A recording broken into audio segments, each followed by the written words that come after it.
Բարև ձեզ։ Այսօրվա զրույցի թեման բյուջե 2026-ն է, սոցիալական քաղաքականությունը եւ աղքատության ցուցանիշները։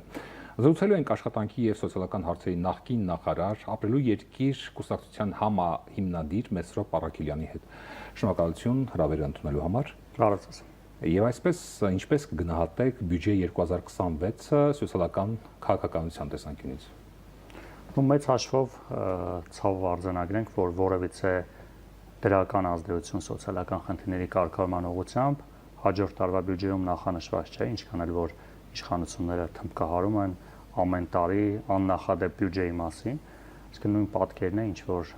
այս տարվա կամ նախորդ տարվա։ Ես որպես հիշեցում ուղղակի ասեմ, որ 2021-ի հնգամյա ծրագրով կառավարությունը խոստացել էր վերացնել ծայրահեղ աղքատությունը եւ 2024-ի տվյալները վկայում են, որ դա չի իրականացվել։ Եվ 2021 թվականի իշխող կուսակցության նախընտրական ծրագրում նախանշվում էր աղքատությունը կրճատել 2 անգամ։ Իսկ մոտ 26% աղքատությունը հիմա պետք է հասներ 13-ի, բայց ունենք մոտ 22% աղքատություն, այսինքն էական որևիցե տեղաշարժ տեղի չի ունեցել, եւ սա խոսում է նրա մասին, որ բյուջեի կամ տնտեսական աճի արդյունավետությունը բավականին ցածր է, որովհետեւ մարդկանց բարեկեցությունը ամենևին կախված չէ մակրոտնտեսական կամ այլ ցուցանիշներից, այսինքն թվերի փոփոխությունը մարդկանց կյանքում էական բան չի փոխում, որովհետեւ երբ որ ունենում ենք, ասենք 6-7% տնտեսական աճ կամ բյուջեի աճ, ինչքանով է դա ազդում մարդկանց բարեկեցության վրա։ Որպեսզի ավելի པարզ բացատրենք, կարող է բյուջեն աճի, կարող են ծախսերը ավելանան, կարող է համախառն ներքին արդյունքը աճի, բայց դա ամենևին մարդկանց բարեկեցության վրա չի անդրադառնում։ Վերջ ասած, որ վերջին տարիներին բավականին ծանրացել է գնաճի վիճակագրությունը եւ առաջին անհրաժեշտության ապրանքների բարձրացումը բավականին ծանր սոցիալական վիճակի մեջ է դնում մեր քաղաքացիներին, ընդ որում եթե գնաճի ցուցանիշը մենք նայում ենք, ասենք տենց 5%-ի սահմաններում է լինում, այդտեղ պետք է առանձնացնենք նաև սննդամթերքի գնաճը, քանի որ քաղաքացիների ճնշող մեծամասնության համար կարևոր է առաջին անհրաժեշտության ապրանքների այս բaragam սննդամթերք գնելը, այդտեղ գնաճը 10%-ն է գերազանցում, իսկ վերջի 2 տարիներին մինչև 20% է ասել տարեկան գնաճը սննդամթերքի, որոնք դա գաղտնիք չէ, բոլոր ընտանիքներն իրենց առօրյա առևտրում տեսնում են, որ այսպես ասած 10,000 դրամը հիմա ավելի քիչ սննդամթերք է ապահովում, քան 1, 2 կամ 3 տարի առաջ։ Հետևաբար հաջորդ տարվա բյուջեում չնախատեսել սոցիալական խնդիրների հասցեական կարգավորումը եւ գնալ այն ճանապարհով ինչ որ կա եւ ուղղակի sense մեծ պատկերներ տալ, այսքան տնտեսությունն է աճում, այսքան բյուջեն է աճում, դա բերելու է նրան, որ հաջորդ տարի առնվազն այս պատկերը, որ ունենք աղքատության կրճատման որևէ էական տեղաշարժ չենք ունենալու եւ հնարավոր նույն գնաճի կամ այլ ֆորս մաժորային իրավիճակների պարագայում կարող է նույնիսկ ավելի վատ պատկեր ունենալ։ Վարչապետը եզրափակիչ ելույթում հայտարարեց, որ աղքատությունը ընտրություն է։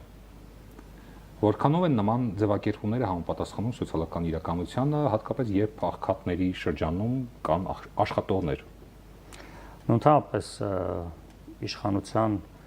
գործելավոշն է ցանկացած խնդրի մեջ մեղավորներ ման գալ, հա, նախկիններ, ռուսներ կամ ժողովուրդ, այսինքն այս երեկան բոլորը միասին, հա, կամ եկեղեցին, արդեն նոր թիրախ է հայտնվել։ Հետևաբար սա անընդունելի է, երկրում տեղի ունեցող խնդիրների պատասխանատուն իշխանությունն է եւ դրանց լուծումը պետք է լինի իշխանության ձեռքում եւ իշխանությունը պետք է լինի այդ խնդիրների լուծման առաջամարտիկը, եթե անգամ այդ խնդիրների լուծման մեջ քաղաքացիները իրենց դերը եւ մասնաբաժինը ունեն։ Իհարկե կարելի է ասել, դե մենք աշխատատեղեր ենք ապահովում, մարդիկ չեն ուզում աշխատել։ Այդ չեմ ուզում աշխատելն էլ է պետության խնդիրը։ Ինչու չեն ուզում աշխատել։ Ինչ խնդիր կա։ Հետևաբար միայն, այսպես ասած, գցել ժողովրդի վրա, որ դե մենք աշխատատեղեր ունենք եւ դա էլ է բավականին մեծ հարց, որովհետեւ աղքատությունը ամենևին միայն եկամուտներից կախված չէ։ Այն միջավայրում, որտեղ ապրում են մարդիկ։ Նաեւ մենք ունենք շատ վատ պատկեր, նույնիսկ այդպես ծանր կարող ենք ասել, այսպես ասած, դրան անվանում եմ ես աղքատության ժառանգականություն, որովհետեւ մենք այսօր ունենք ընտանիքներ, որոնք արդեն 30-35 տարի աղքատ են եւ այդ աղքատությունը փոխանցվել է արդեն իրենց երեխաներին, ովքեր արդեն դարձել են չափած եւ իրենք երեխա ունեն եւ այսօրվա չափած դարձած ընտանիքները, որոնք երեխա ժամանակվանից աղքատ են եղել, բերել է այլ պայմանների, այսինքն չեն կարողացան ստանալ նորմալ կրթություն, առողջության հետ կապված խնդիրներ, միջավայրի, կացարանի խնդիրներ եւ այսօր ուղղակի ասել դե 40-50 տարեկան չափած մարդիկ են, որոնք ցավոք մանկությունից աղքատության միջով են անցել, ու այսօր այդ մարդկանց ասել դե գնացեք աշխատեք, լիքը աշխատատեղ կա, դա անընդունելի չէ, որովհետև առնվազն մանկական աղքատության պատասխանատուն բացառապես պետությունն է։ Այսօր Հայաստանի Հանրապետությունում պաշտոնական վիճակագրության համաձայն 200,000 երեխա աղքատության շեմից ներքև է։ Եվ եթե պետությունը քայլեր չի ձեռնարկում, 15-20 տարի հետո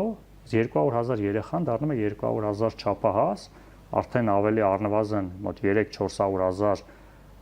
անդամներ ունեցող ընտանիք, հա, իրենք էլ են երեխա ունենում, ու էլի շարունակում են մնալ աղքատներ, այսինքն խնդիրը սրա մեջ է։ Հիմա պետք է պետությունը ձեռնարկի հասցեական քայլեր, մի կողմից մեծ է հնչում 200,000-ը, բայց իրանք հասցեական ինչ որ համայնքներով նայում ես, բավականին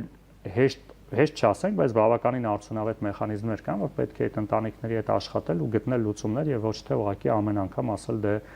աշխատատեղեր կա, չեք գնում, չեք աշխատում, դրա համար է մնում եք աղքատ։ 2024-ի տվյալով մոտ 150,000 աշխատող աղքատ է։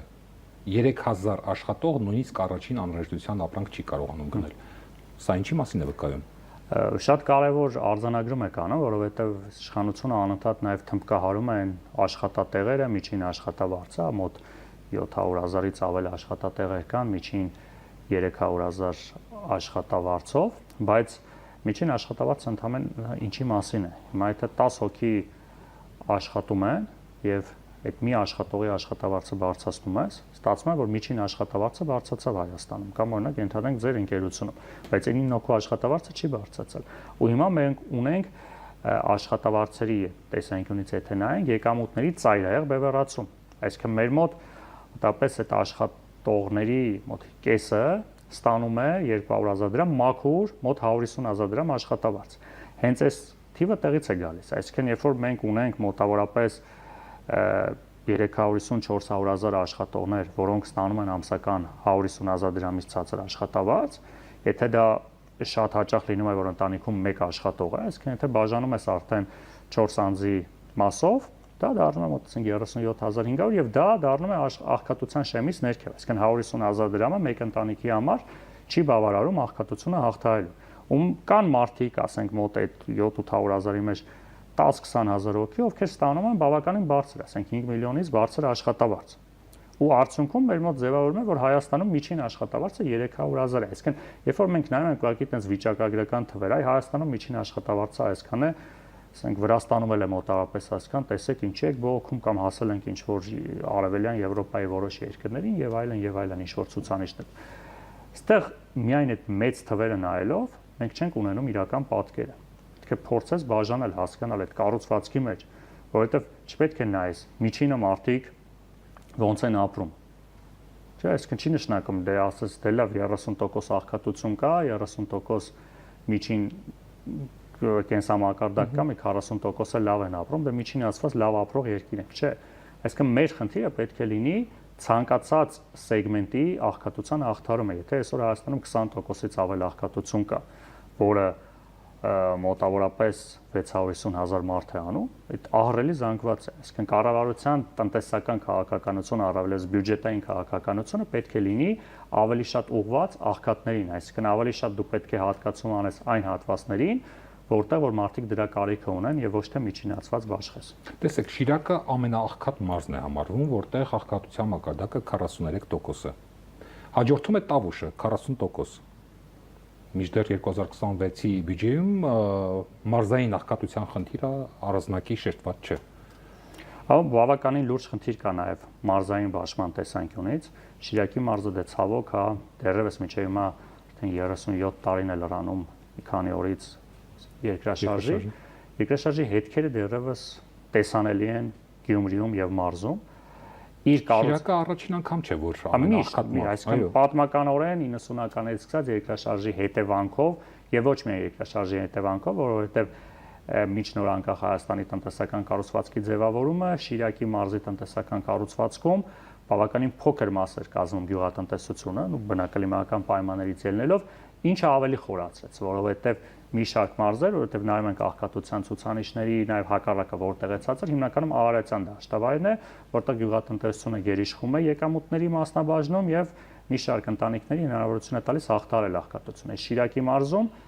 եւ նաեւ Տավուշի մարզում այդ խնդիրը ունեն այսինքն այն հատվածներում, որտեղ որ գյուղատնտեսություն չկա կամ ցածր է, այդտեղ աղքատությունը բարձր է, որովհետեւ համատարած մենք չունենք աշխատատեղեր մարզերում։ Եվ միայն գյուղատնտեսության շնորհիվ է, որ մարդիկ ինքնազբաղվածության արդյունքում կարողանում են հաղթահարել։ Ինչ պետք է անել, հենց այդ խոցելի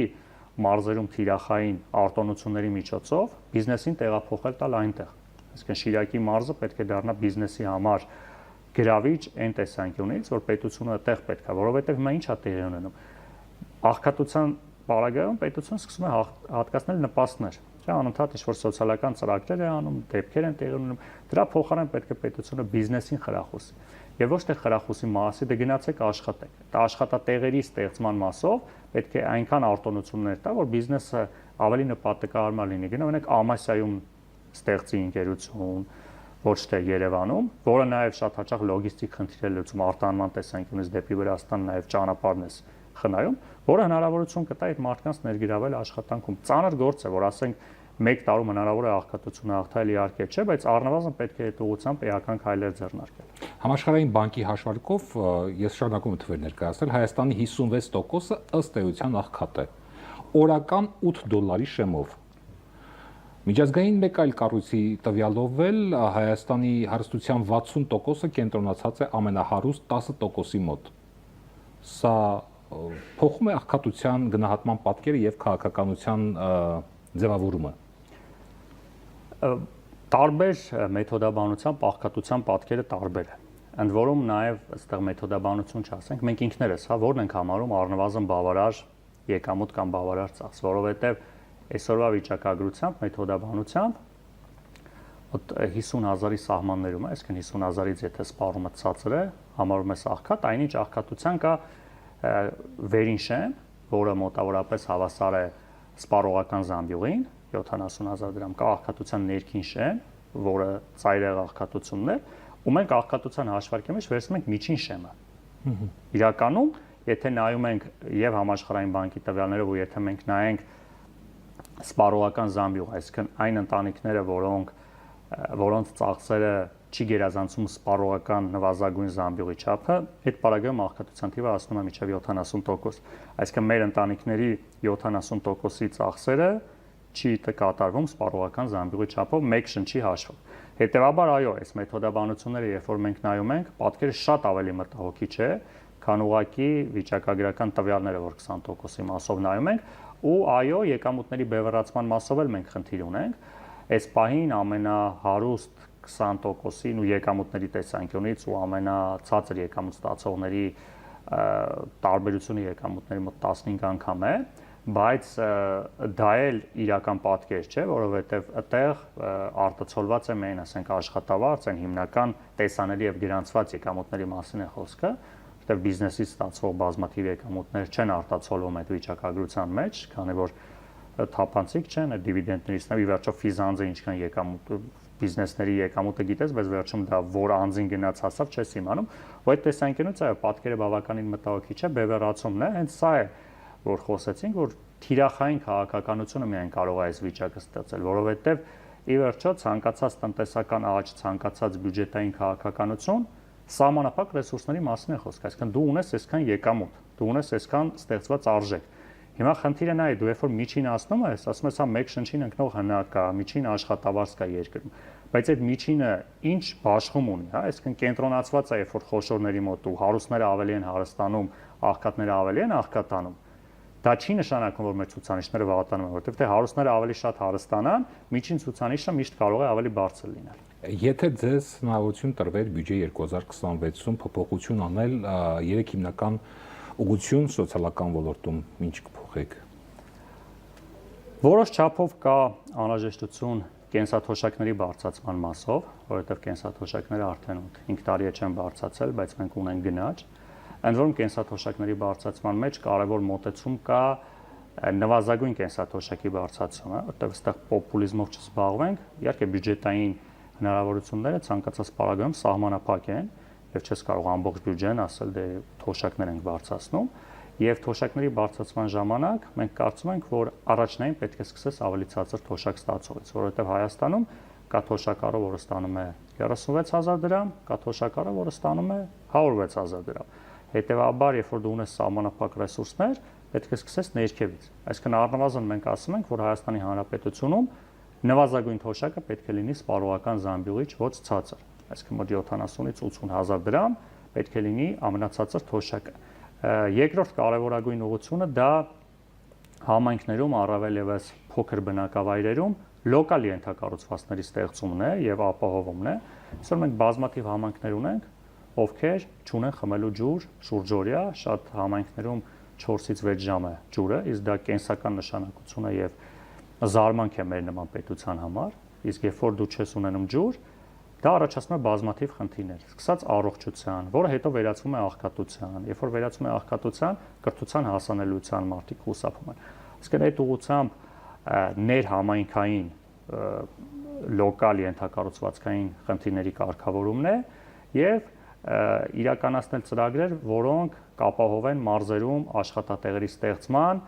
բիզնեսը դեպի մարզեր գնալու ուղղությամբ։ Շնորհակալություն մեր հարցերին պատասխանելու համար։ Մենք զրուցում էինք բյուջե 2026-ի մասին, սոցիալական քաղաքականության եւ աղքատության ցուցանիշների մասին։ Զրուցում էինք աշխատանքի եւ սոցիալական հարցերի նախկին նախարար, ապրելու երկիր կուսակցության համահիմնադիր Մեսրոպ Պարաքելյանի հետ։ Ցտեսություն։